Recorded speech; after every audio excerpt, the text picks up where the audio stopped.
A very good evening to all of you. I, Mehul Soni, on behalf of Extramural Lectures team of IIT Madras, welcome you all to today's lecture. We have with us today one of the most talented Indian film directors and screenwriter, known for his works exclusively in Telugu cinema and also for directing blockbuster films Magadira, Iga and Bahubali, none other than SS Rajamouli. Mr. SS Rajamouli is one of the most successful film directors in Tollywood. He is the son of popular Tollywood story writer Vijayendra Prasad. He holds an engineering degree from CRR College of Engineering, Eluru. Mr. Rajamouli started directing Telugu soap operas on Eenadu television under the guidance of K. Raghavendra Rao. His first shot at Telugu films was Student Number 1,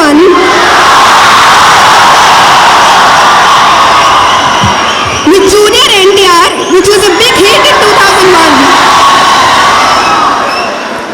After 2 years, he delivered a blockbuster with his second movie, Simhadri.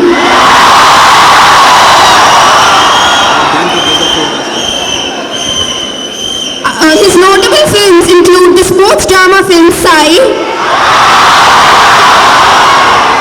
The Social Problem, and Vikramarkudu, which was screened at the International Film Festival of India.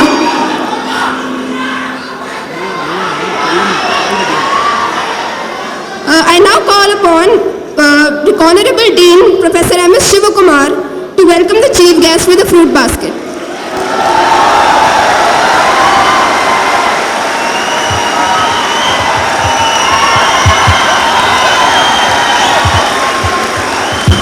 I now request the speaker, Rajamouli sir, to address the gathering and student heads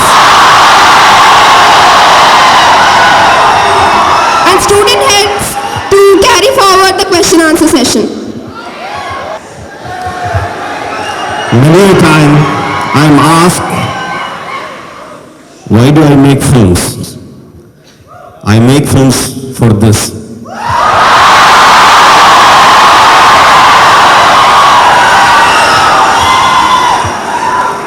Thank you. Guys, please stop it. You are making me emotional.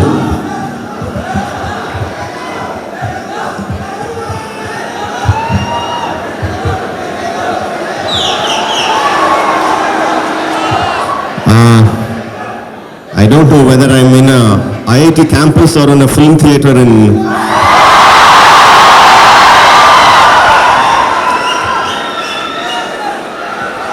Okay, let me talk something about my experience with IIT Chennai, IIT Madras. Let me talk something about it.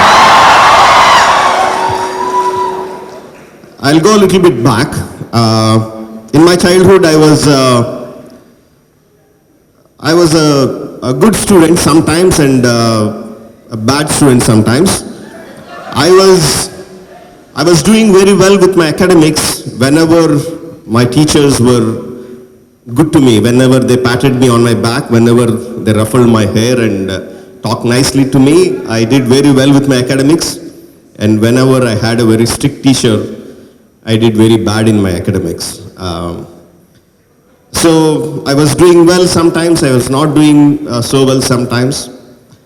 When I did well, my elders, not my parents, but my elders thought, okay, this guy is doing very well, and they made me skip my classes. From 4th to I went to 7th, from 7th to I went to matriculation, jumping up classes.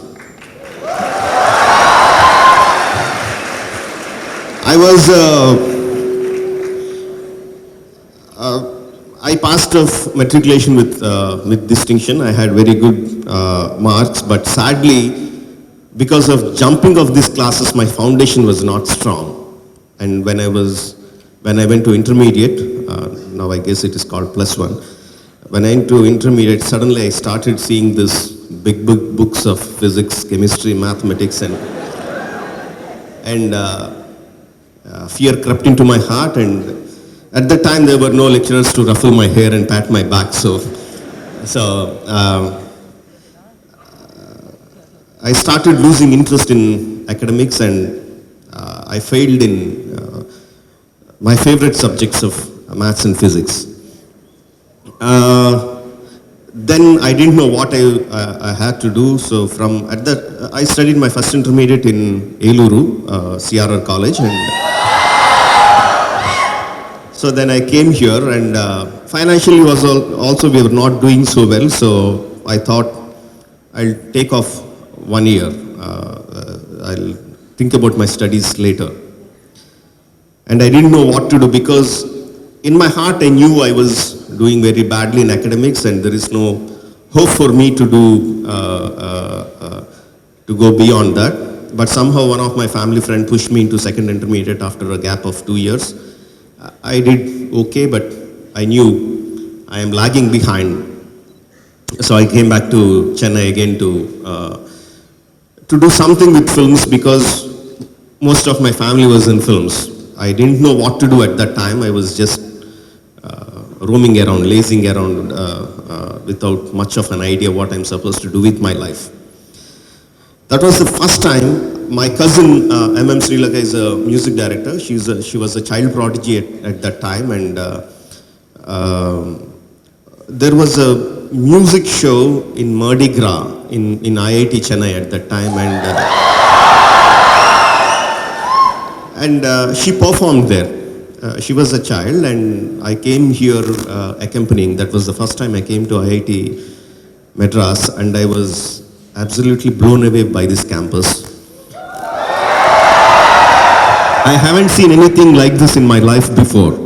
A huge campus where students can be absolutely fearless of the faculty. They can move along them with like friends.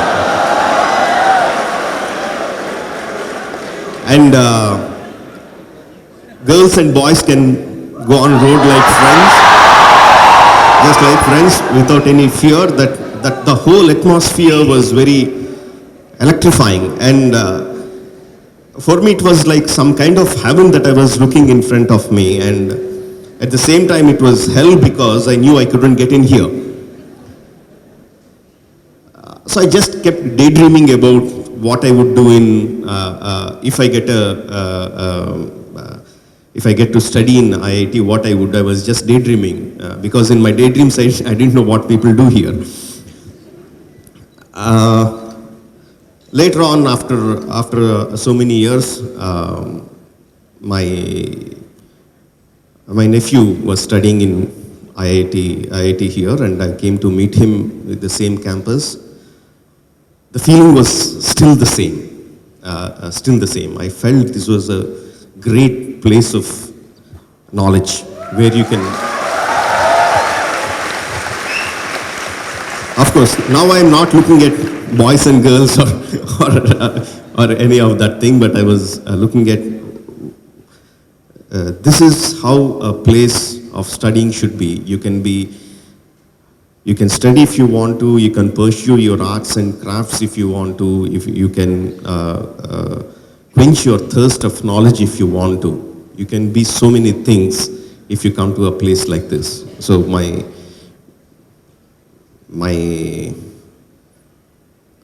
respect towards this campus grew multifold. And guys, friends, I think you are, of course, I know you studied very hard, worked very hard to come to this place, but at the same time, I think you are also very, very lucky to be in this. You are the cream of this country. You are very lucky to be in this place. I hope, I wish that you make most of it and you be the future leaders of science and technology of this country. Thank you very much.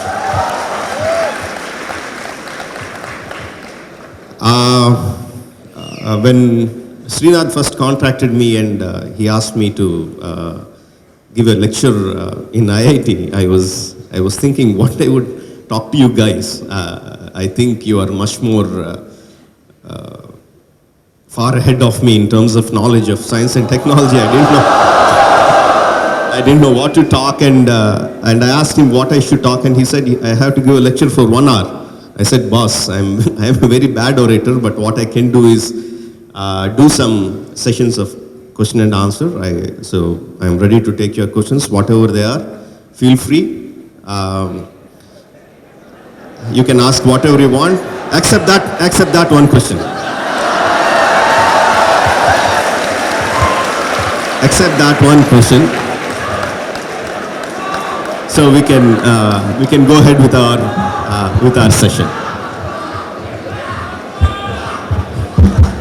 Thank you, sir, for this insights. Now we have collected a few questions from all of you guys, and we'll be putting it forth for Mr. Rajamouli to answer it. So you may take a seat here.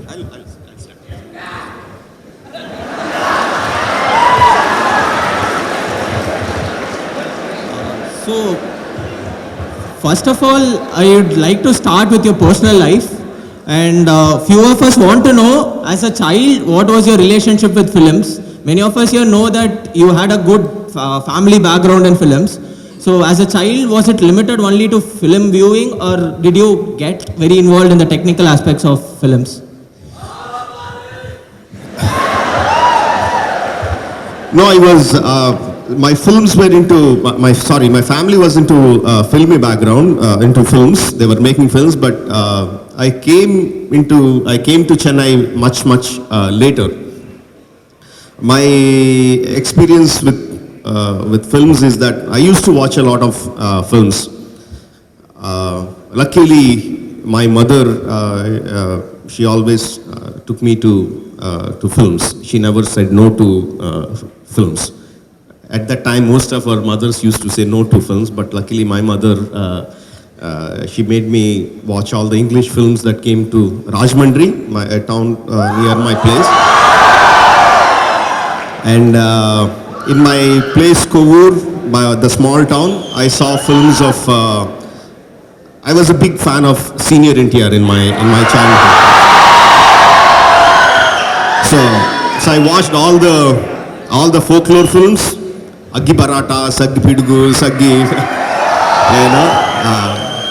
all the folklore films. I was a big fan, so that is my experience with films. And speaking of my mother, I just want to tell one thing.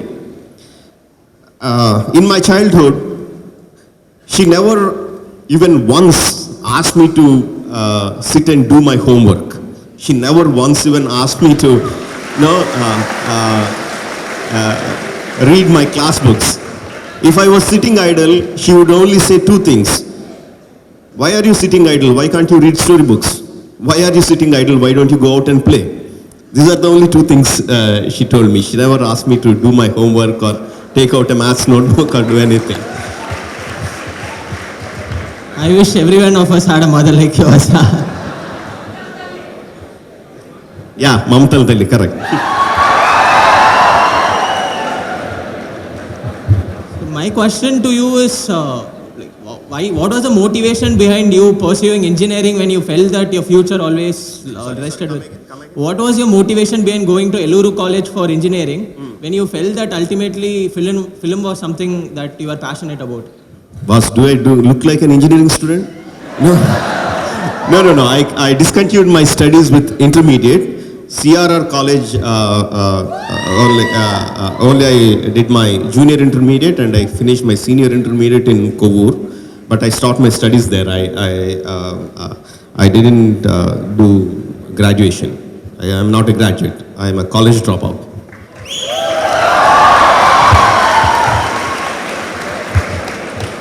So you work mostly with your relatives for direction and production as well. So how is it like, how do you distinguish between your personal relationship and professional relationship with those people? Most of the people I work with is, my father is a story writer, my cousin M.M. Kiravani is a music director.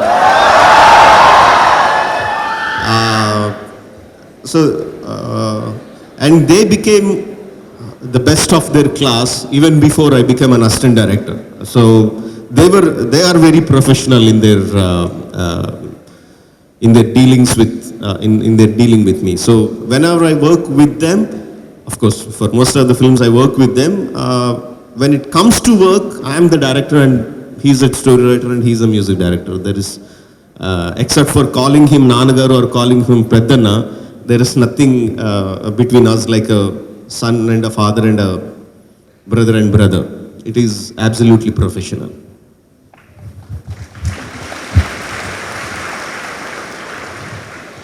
So your father has been a scriptwriter for many years and he has worked with you on almost all your films.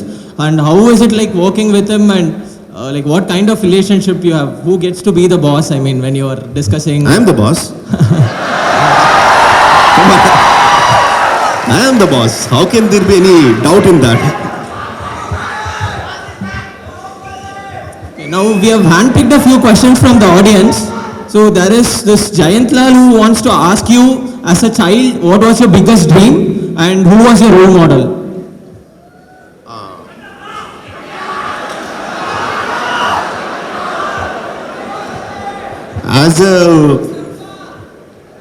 As a child, my biggest dream was to fly.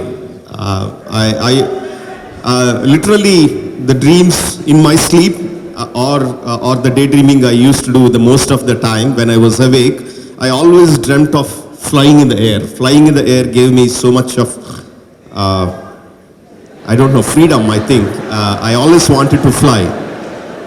Role models in childhood, I think for most of us, our childhood role models are the film heroes. So my childhood hero was, as I said before, was Senior NTR and Bruce Lee. I was a big admirer of Bruce Lee in my childhood. Even now. Thank you, sir.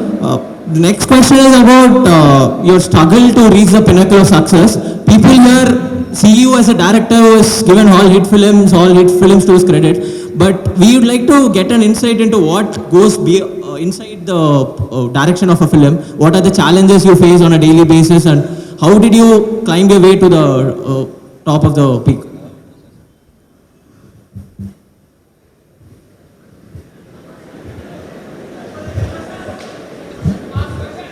Yeah, answering this question is a struggle. Let me see.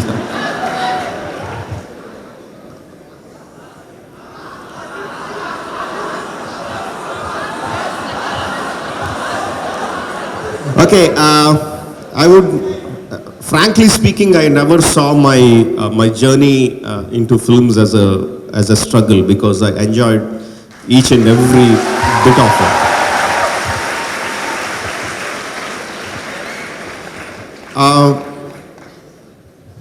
I know many assistant directors in the industry who waited for years and years, 20 years, 25 years, 30 years to get a break as a director.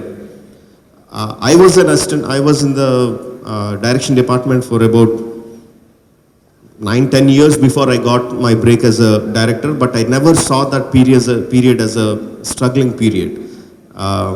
There were days when I had work. There were days when I didn't have work, but I was never depressed. I was never under the impression that my life would stop as an assistant director. I always believed that I would become a director, and when I worked with my directors, I tried to be as sincere as possible, be as upfront as possible, give my very honest opinions, and work hard.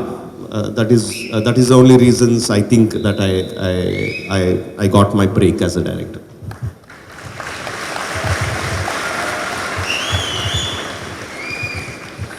Thank you, sir. How seriously do you take critics' opinion on your movies? What do you think is a critic? Someone who tells the minus points of a film in addition to its. Very sadly, we have very few good critics.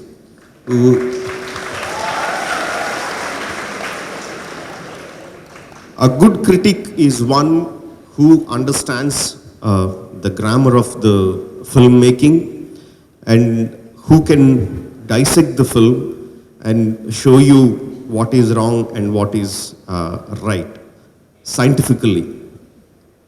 A good critic is not the one who thinks the film is good or the film is bad. That is not a good way of criticism. In Telugu, we had a fantastic critic called Gudupudi Srihari Garu. Sadly, he's no longer he's no longer on his job. He's the only critic whom I saw had very good knowledge about breaking down the film, showing what is working, what is not working, why it is not working. And rest of the critics I see now are half-baked critics. Of course, there are many of us who make half-baked films. I am not disagreeing on that point. So I don't give much of value for the so-called critics' opinions. And second thing is, the audience are always right because they are paying their hard-earned money to buy a ticket, and they are coming to it. And when they come to a film, they want to enjoy the film. They come with an attitude of wanting to like the film. So how they look at the film in a complete different way from the way a critic does, because the critic wants to see what are the rights and what are the faults. There's a complete different way of the critic watches the film and the way the audience watches the film. So for me, the audience impression is most important because I make film for them. Now for some audience question, Naveen ji wants to ask you, what is one mistake that directors can make regardless of their experience? Okay, where is this Naveen ji? Can I see him? Okay,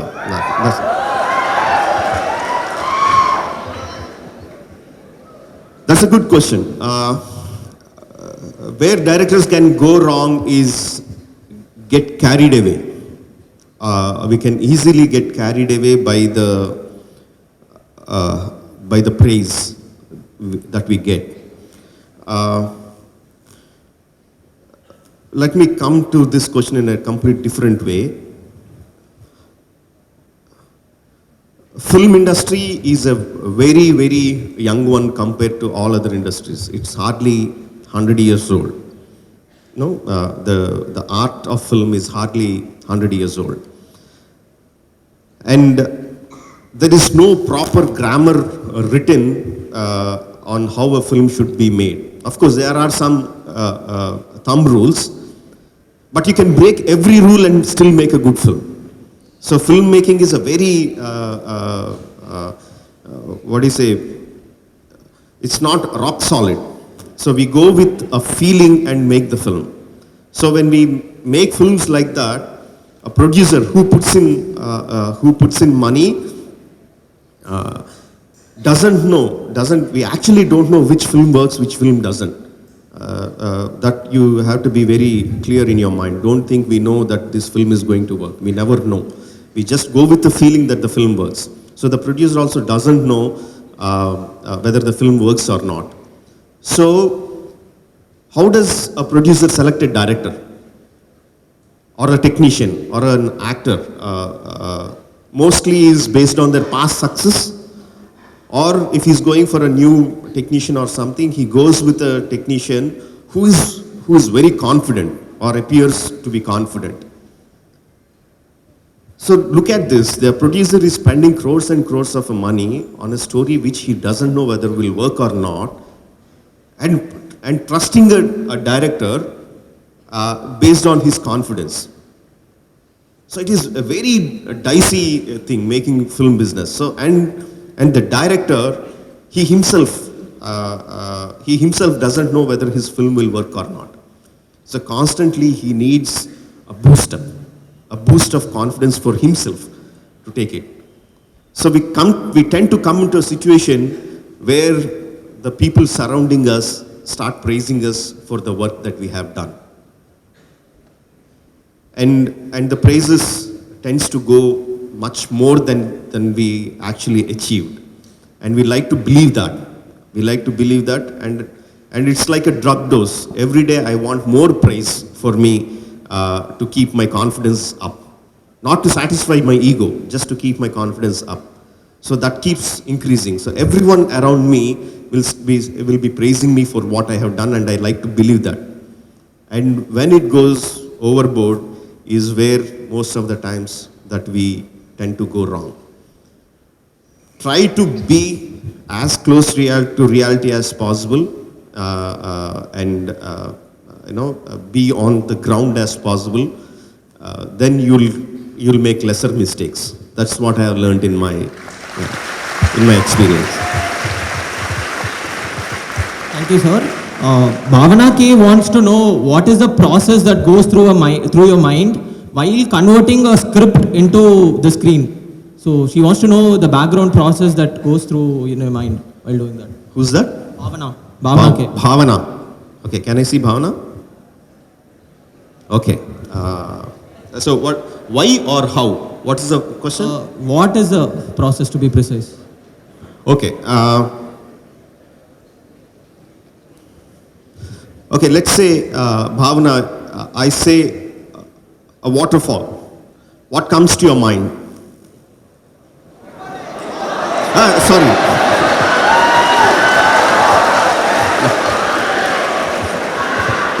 Sorry, I'm not talking about Bahubali. Before Bahubali. Okay, you have some imagination. I'll say a very big waterfall. You will have some imagination. The imagination can be the water coming from the clouds and dropping down onto the ground.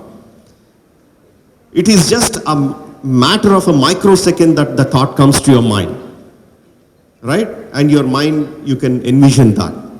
You can envision that. You can envision the amount of water that comes out. You can envision the color, the spray, the light of the day, the light reflecting on the water. You can imagine hundreds and hundreds of things beautifully in a microsecond. And you want to get that onto the film. How do you do that? It takes hundreds of hours or hundreds of days, first of all, to get your vision onto a paper and to get the same kind of vision that you have in your mind across to all the technicians you have around you. You need a visual effects supervisor to understand it. You need your art director to understand it. You want your cinematographer to understand it. And depending on what you're doing at the waterfall, you want your artist to understand it. So imagining this waterfall and what you're doing with it is the creative part. And getting that onto the screen is the physical part. So just before this one of your faculty was asking me the same question. So whatever happens in all the creative part, or whatever happens in envisioning that is your creative part, and whatever you do to bring it onto the screen is physical labor. I'll call it physical labor. Shooting there is nothing creative, very little creative thing that happens on the shooting itself. All the creative things happen before the shooting, and getting whatever you have in your mind onto the screen is what happens on the shooting part and the post-production part. What happens in between is just getting the vision of the director, whatever you have in your mind, into the minds of all the technicians that work along with you. That is what happens in the process between pre-production and production. Did I answer your question? Okay, thank you. Next question is about commercialization of films. Directors these days, there is this common critic that they have developed a fixed recipe for developing commercially successful films. You, on the other hand, seem not to be bothered much about the results, and you wish to experiment with a lot of new innovations and greater than life fantasy characters. So what is your success mantra? I mean, you have never developed even directed a flop film. All your films have been hits. So no, there is not just in films, in our life there is no secret for success. There is no shortcut for success, or there is no formula for success. And again, going on to the broader meaning, what is success? What is actually success? Yes, getting money is one form of success. Don't think I'm undermining money. I like money very much. I want. But the paradox is, if you chase money, it will evade you. If you chase your happiness, money will follow it. That's the biggest.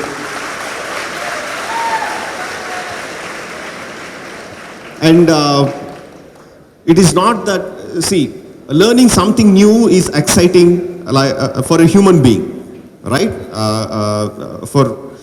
When you want to learn something new, that gives you excitement. So when I try to learn about the new technologies, new developments in filmmaking, that is just my interest. I like to learn new things. That has got nothing to do with the filmmaking. As a film, I would like to make a story which I like to tell. So I'll come across some kind of story told to me by my father, or something I read in the mythologies or in the novels that I've written, or some newspaper article that I've read somewhere. Something excites me, and if I keep telling that incident to people, if that excitement is growing in me, then I want to translate that excitement into film. So that's what makes me to make films. I want an incident, a plot point which is strong enough to drive me to make a film. Technologies and all that are separate things, which I am interested in, just like you or just like any one of you. Just want to learn new things. So now let's move on to specific questions about Bahubali. Bahubali has been rated as a visual treat. In fact, many people have compared the visual effects created in Bahubali to Hollywood movies like Life of Pi and Avatar. So how do you rate your film against these movies?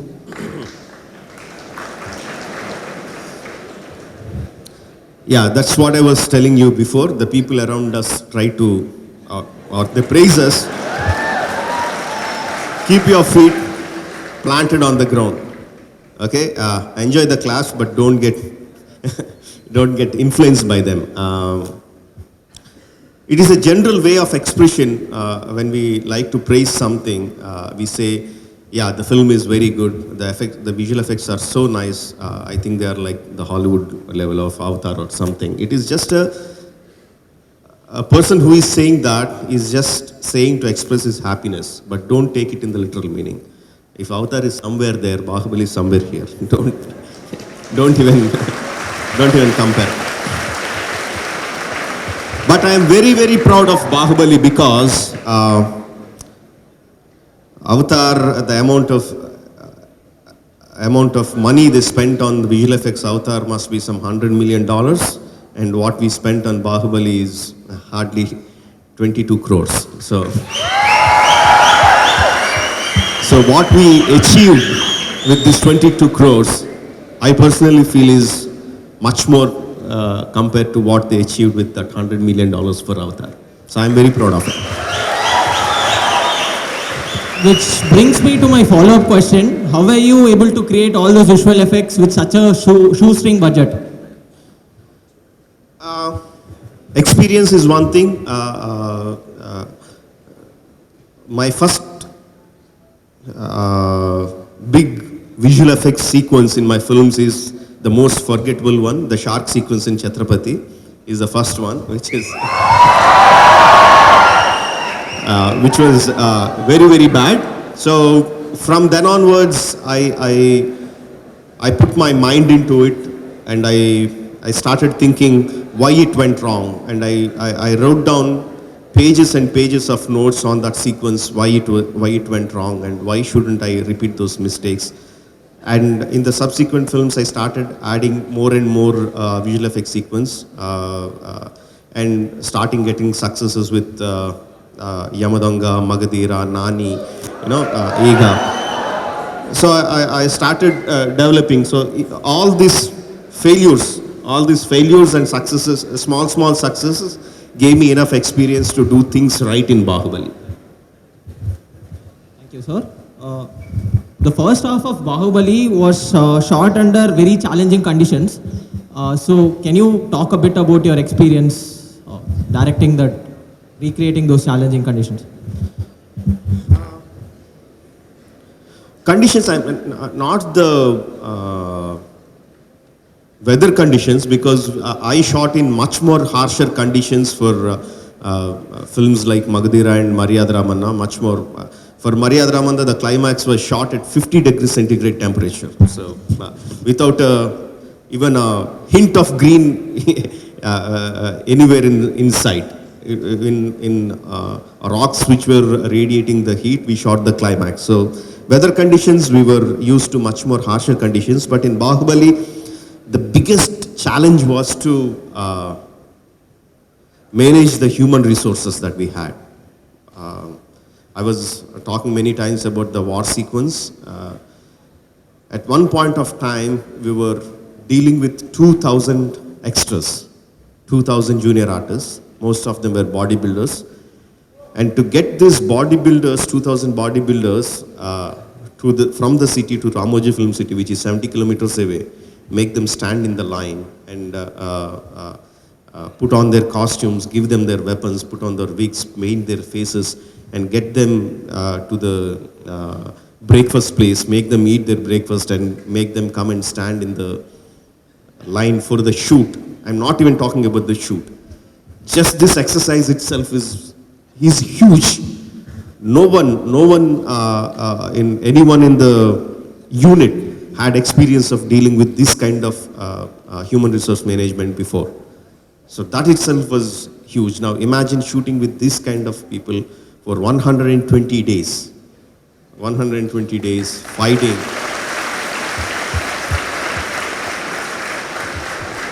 And imagine the green screens were put for hundreds and hundreds of feet. There were green screens put in an open area. And they had iron frames behind them, huge iron frames. Each screen would be as tall as the ceiling and as wide as this one, with huge iron structures at the back. And the wind was so strong that it used to lift the whole green screen into the air. And we used to have just 100 to 150 people just tying ropes around these iron frames and holding them down. Their only job was to hold those green screens down. So these kind of challenges were, and what was heartening was these people, the people who were doing this job, they would hold it the whole day. And the next day, they used to come up with simple, innovative technologies like putting a peg into the ground and taking a rope through the peg, and taking the rope to the shade of the tree, sit there and hold the rope. So they used to come up with their own ways of dealing this stuff. So for me, the biggest challenge is managing all these people. The biggest thing was at one point of time we almost had 5,000 artists, technicians, senior artists, their assistants, fighters, rope pullers, and the kind of guys I was telling you holding down these green screens. We had about 5,000 people on the set. Managing them was the biggest challenge that we had.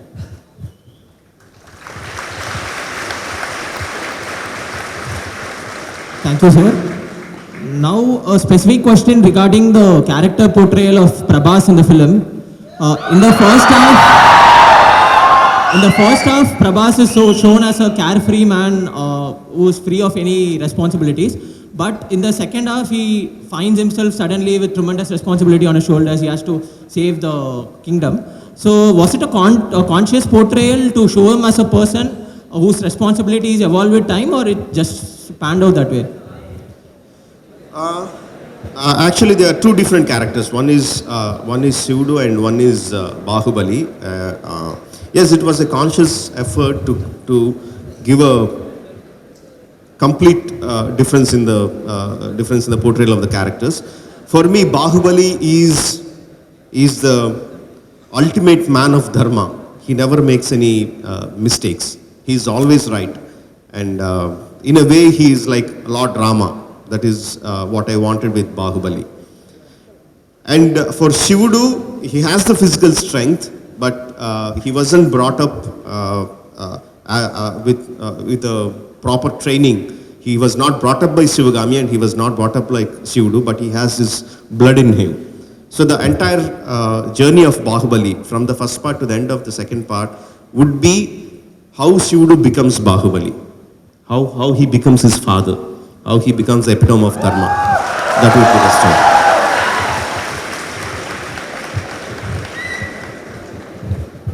So you just told the audience that you grew up watching a lot of Hollywood films.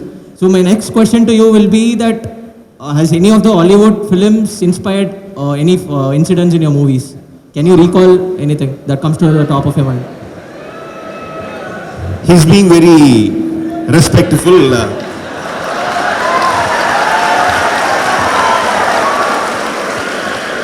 The actual question would be, do you copy from Hollywood films? That was the actual question.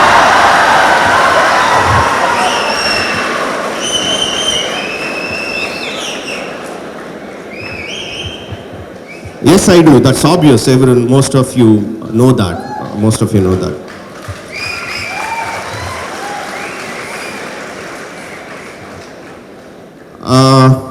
What I don't do is that I don't copy from my contemporary films. I don't copy from the films that are being made alongside with me. But look at it this way.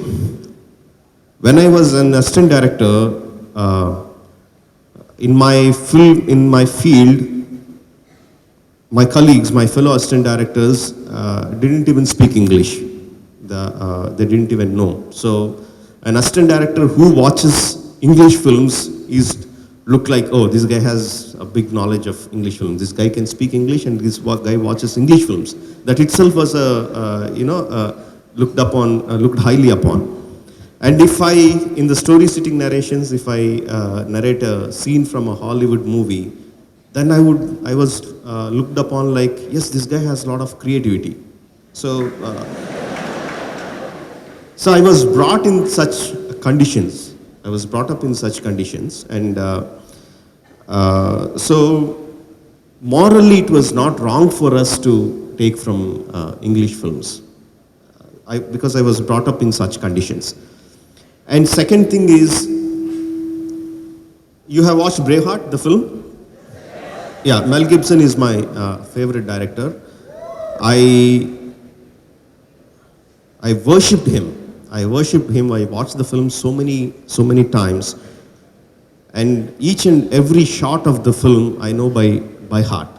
I know, and it was so much into me that somehow when I started making films, taking shots or sequences from those films didn't feel morally wrong. I never felt guilty about taking scenes from the films that I worshipped so much. They were part of me. They were part of my DNA. They were part of my flesh and blood. I felt like that. I never felt guilt. Looking at it, it looks morally wrong, taking from some English film and putting in your film. It looks, how can this guy do it? Can't this guy think on his own? Can't he create something on his own? Actually, when I look back at it, I am very confused myself. Right? Copying from something and putting it in a film is wrong. You're not supposed to do it. But truthfully, when I look at it, I don't feel guilty, because I feel, like I said, they're part of me. Then I started questioning myself. Why is this? Why I'm not feeling guilty? Then I understood, as I was reading into different books, art itself is a copy. Art is not created on its own. art continuously develops on your by the artists that are behind you. It is developed on their work. For centuries together, it happened that way. When I feel guilty, there are sometimes when I feel guilty is that if I take a sequence from an English film and portray it very badly in my film, I feel very bad. I shouldn't have done that. But if I develop on it, if I make betterment from the original, then I feel nice about it. That was a great reply. So we have bored you with a lot of technical questions. Now time for some rapid fire questions. So we are going to ask you a few questions and you have to tell the first thing that comes to your mind.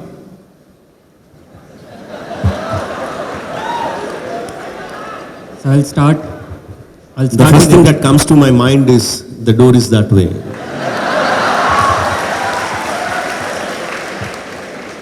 So I'll start with rapid fire round. Tollywood or Indian film? Tollywood or Indian film? First of all, I hate the word, did you say Tollywood? Yeah. Tollywood? Yeah. I hate the word called Tollywood. So you say Telugu film industry, you say Hindi film industry, you say Hindi film industry. So don't say Tollywood. Okay. Question? Bahubali or Magdira? Pardon? Bahubali or Magdira? Bahubali. Tarak or Prabhas? Tarak or Prabhas? That's quite difficult, but I would say Prabhas at the moment because I'm in the middle of Bahubali. 100 crore But movie. as a friend, it is Tarak. 100 crore movie or national award? 100 crore movie or national award? I'm not able to. 100 crore movie or national award? 100 crore, both of them doesn't excite me.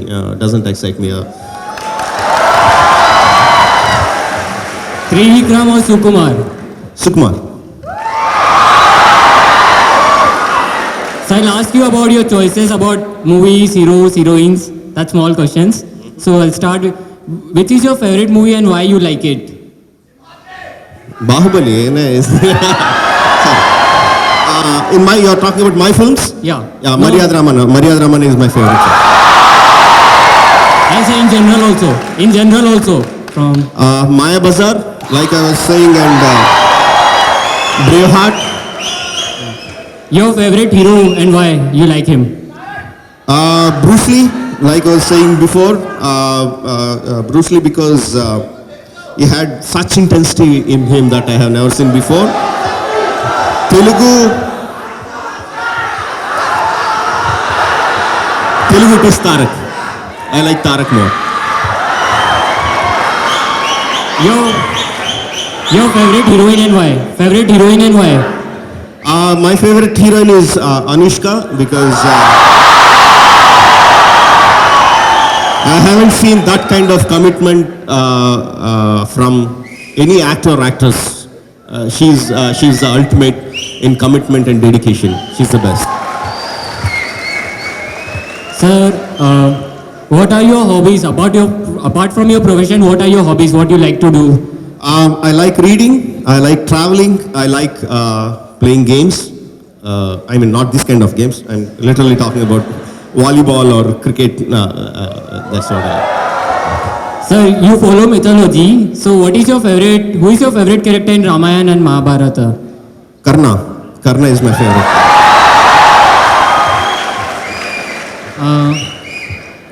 What is the most interesting place in the world according to you? As you shoot, you go around. So, which is the... My home is my favorite place. So now we have questions about your future work. So we have a question from Sai Sujan. Do you plan on doing science fiction movies in future?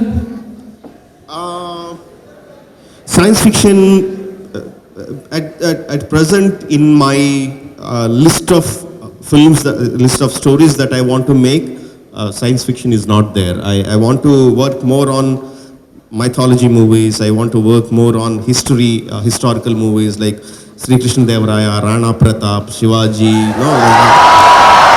I want to work on historical kings and that. At present, I don't have anything in my mind regarding science fiction. So can you shed more light on what big projects you have in mind after Bahubali?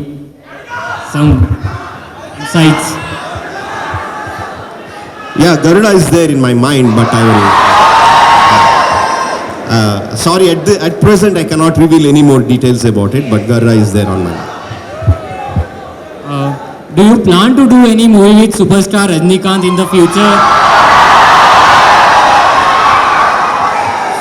You ask this question to any director in the South Indian film industry, and their answer would be the same.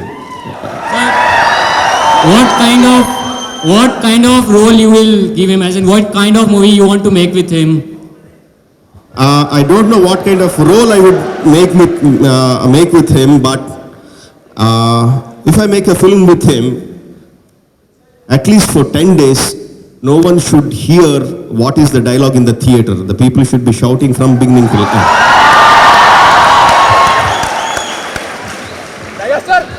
Do you plan to enter into some stage in Hollywood, as in? Recently, I have been to US, and I have observed the kind of work culture they have. I respect that, but it is entirely different from the way that I grew up learning and making films. It is entirely different. So I don't think I can fit into that kind of making films. So I think I'll be making Indian films only. Thank you, sir. We have a question from Venu Gopal. When can we expect your dream project, Great Epic Mahabharata? And how many sequels, or what are your plans in making of this great dream project? I think I'll need at least 10 years of experience to start making Mahabharata, and it will be a minimum of 4 parts to make the entire.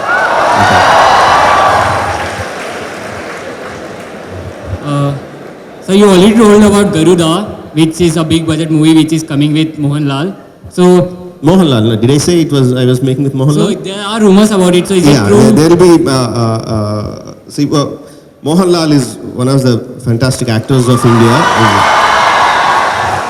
I would love to work with him, but I haven't even developed the script of Garuda, so I don't know about the casting at this moment.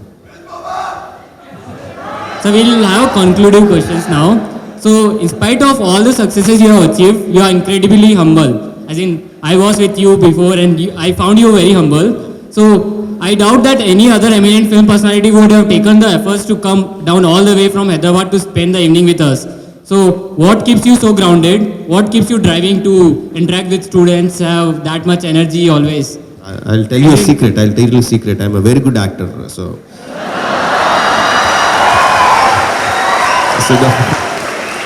don't believe my humbleness. I'm a very big egotist at the heart. So don't believe all that. What makes me interact with the students is actually I most of the time I look forward to this question and answers. So I would be eagerly looking forward for a question that will challenge me, not on stage, but when I go back, I would ponder on the questions that were asked by the students. When the questions come from the youngsters, most of the time they try to pick up a subject that I haven't thought of before. So why I come and address people is for my own betterment of thinking. It's not to give you anything, it is for myself. So what would be your advice to a young engineer here who wishes to pursue directing as a career option? Okay. Who is that? Who asked the question?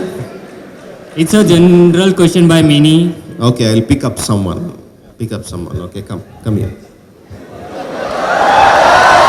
Give him a mic. Okay, now I will be asking him questions. Listen. Why do you want to become a director?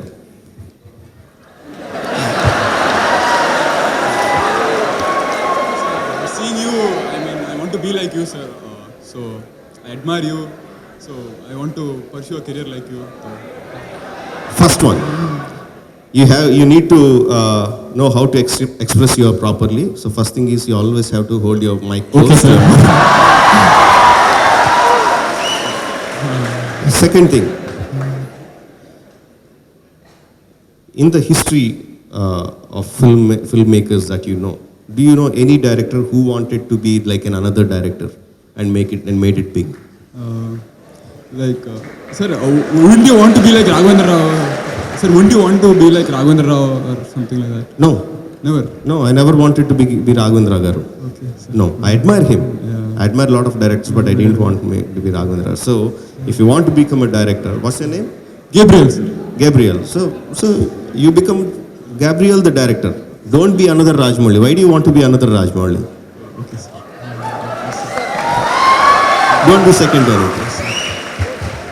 Okay, so that is not a right motive to be a director. So push that aside. What is your second motive to be a director? Sir, Mic close to your mouth. Sir, during my free time or so, I write stories. Sometime or so, I feel like to put them on the screen also. So, will that be a motive for me to be a director? Pardon? Will that be a motive for me? Can that be a motive for me to be a director? I mean, that is a motive for me to be a director. So you wrote stories and you want them to put on screen. Yeah. Okay. For this question and for many others who wanted to do that, to become a director, first you have to be a storyteller. You have to be a storyteller and you should enjoy the process of storytelling. Now be very clear on this part. When you tell a story, there will be some friends across you and they might say your story is nice because you are just his friend and they might really like it. So one part you should really enjoy telling the story, and second part you should know whether the friends across you are really liking the story or just listening because you're a friend. Okay, so that is the first litmus test for yourself to pursue your career as a director. Be truthful to yourself. You can tell how many ever lies you want to the people around you, but don't lie to yourself. Okay? That's the first one. After you pass the first litmus test, then we can think about the others. So some more questions. How do you think it would be if you and legendary A.R. Rahman sir are going to work mutually? If it's happening, what do you think about it, as in how it's going to be? I don't know. We might make some of the best works that has come out of India, or we might end up fighting.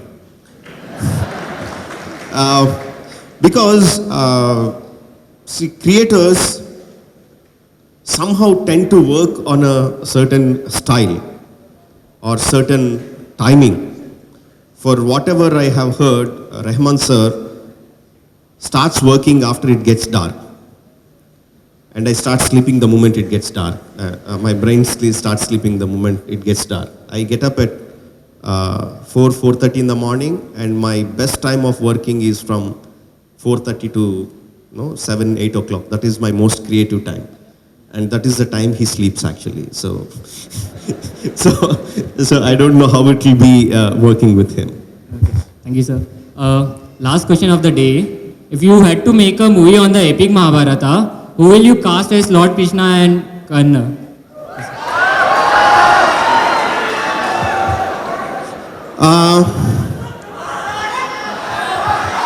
Let's talk about it practically. Okay, let's talk about it practically. I made Bahubali now.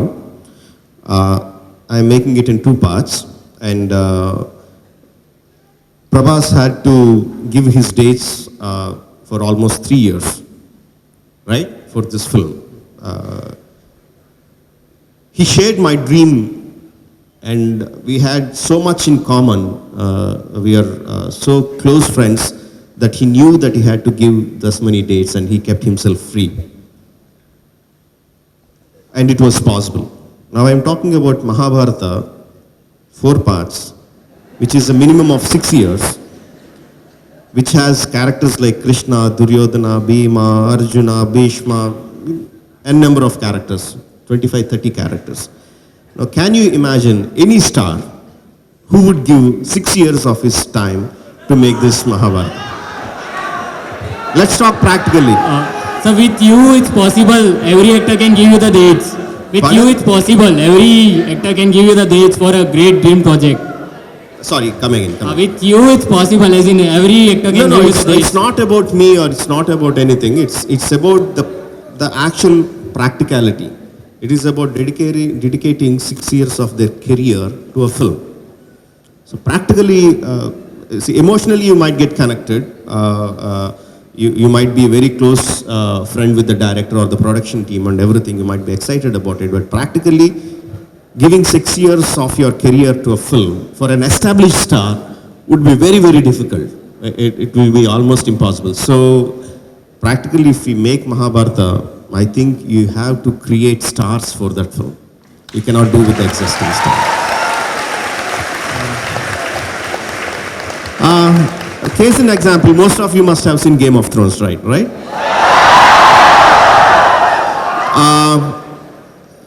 Except for one or two stars, like not even stars, like Sean Penn or anyone. Did you know any of the characters? Did you know any of the actors at the beginning of the series? But by the end of second season or third season, you wouldn't want to see anyone except those actors in those characters, right? So that is making stars for that particular project. Thank you, sir. It was great talking to you. We all are privileged to have you here. Now, we'll follow up with the...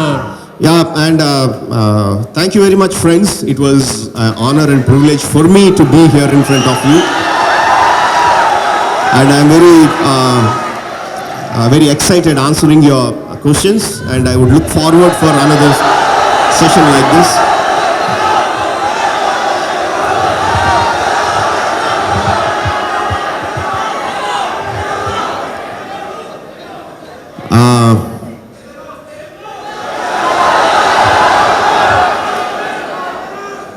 వచ్చిన తెలుగు వాళ్ళందరికీ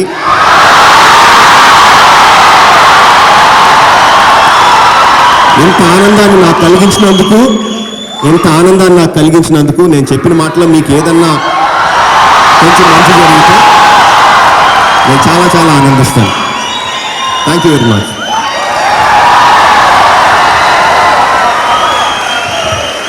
I now request Professor M.S. Shivakumar to felicitate the speaker with a memento.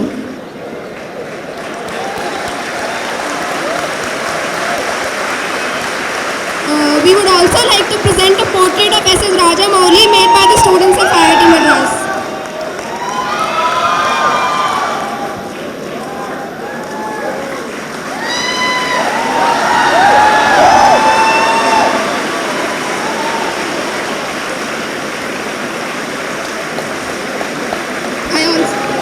I also request Mr. Rajamouli to write something about EML in the yearbook.